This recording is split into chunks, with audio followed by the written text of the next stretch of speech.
Joining me now is Republican Senator Kevin Cramer of North Dakota. Senator Cramer, thank you for being back on the show. Good morning to you. Good morning. Happy New Year, Hallie. Good to be with you. Happy New Year to you as well. So pull back the curtain a bit. How did you reach your decision not to object to the certification? I don't think I'm speaking out of turn to say you're somebody who is close with the president. You are considered very loyal to him. What was your decision-making process here? Yeah, so, Hallie, it was brutal, to be honest with you. I mean, I considered lots of things, listened to a lot of North Dakotans, continued to do my talk radio appearances. In fact, we'll do a couple of them right after this show back home. But at the end of the day, there are two things. One is my conscience is captive to God, and my oath is to the Constitution of the United States. With respect to the people that I work for, the people of North Dakota, I've heard from people on both sides, clearly a louder group and probably a majority from the side that wants me to object. But if I can't reconcile that with both my conscience and the Constitution, then my obligation is to the Constitution. In my view, in my reading of the Constitution, I carry my little pocket Constitution around, there is no role for the Congress to object to the electors. In fact, it's quite clear in the 12th Amendment that the role of the Senate and the House in joint session is to count the votes that are presented by the states.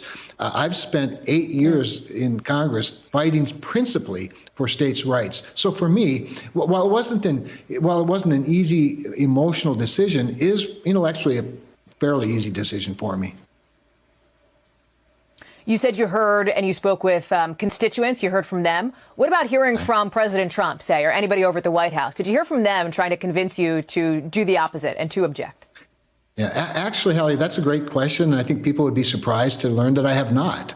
I have listened in on some, conference calls, if you will, where there wasn't back and forth. It never included the president. I have met with some attorneys, none for the president. By the way, people certainly who advocate for the president, some who have witnesses and experts, and I've listened to a lot of people. I've spent a lot of time looking over evidence, and I'm not an attorney, but for 10 years. I did preside over lots of hearings with evidentiary standards.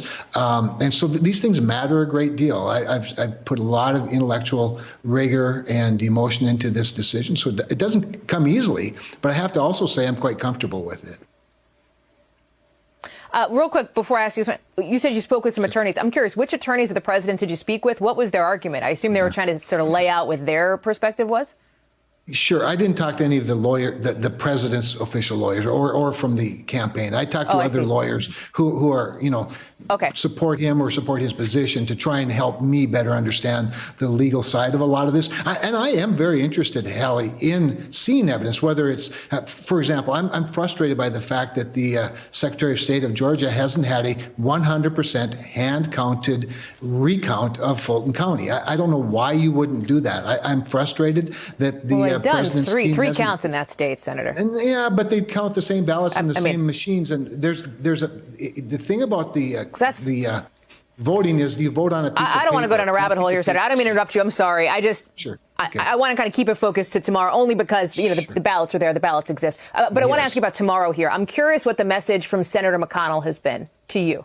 Yeah. Important point there, because Senator McConnell has been very respectful, and he always is, of every Republican senator. And he's made it very clear that this is a vote of conscience. We may never, and he said this, we may never cast a more important vote in our history. It depends on how many acts of war there might be in front of us. But he's been very respectful. He said he would not judge any member who made any decision, regardless of their decision on this. Obviously, he'd like to have unity, but there aren't very many wimps in the United States Senate, and people that can disagree on a reading of a Constitution or their obligation or the standards of evidence, whatever it might be, are still no less Republican because they vote one way or the other. He's been very respectful and encouraging, quite honestly. I did think it was interesting that you described a potential objection to the Electoral College vote certification as and I'm sort of saying, essentially disenfranchising the will of the voters. Is that what you think your fellow Republicans who plan to object tomorrow will be doing? Are they disenfranchising voters and choosing basically President Trump instead?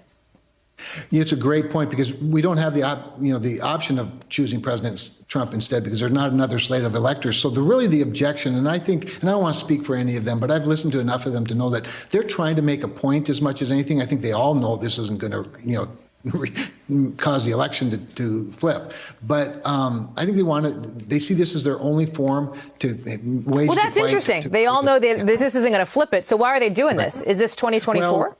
Well, I'm not going to impugn the motives of any of them unless they say it themselves. So I don't know what motivates them, but I take them at their word, whether it's Josh or Ted or any number of them. Some of it might be juxtaposition. I think a lot of it, Hallie, is a response, a legitimate response to the overwhelming concern by their constituents. And I hear the same thing. I just came to a different conclusion based on the things I weigh. But coming from a small red state, the Electoral College is really, really important to us. And I'd hate to have another state disenfranchise our voters someday and overturn an election contrary to what my voters want. Thank you for checking out our YouTube channel.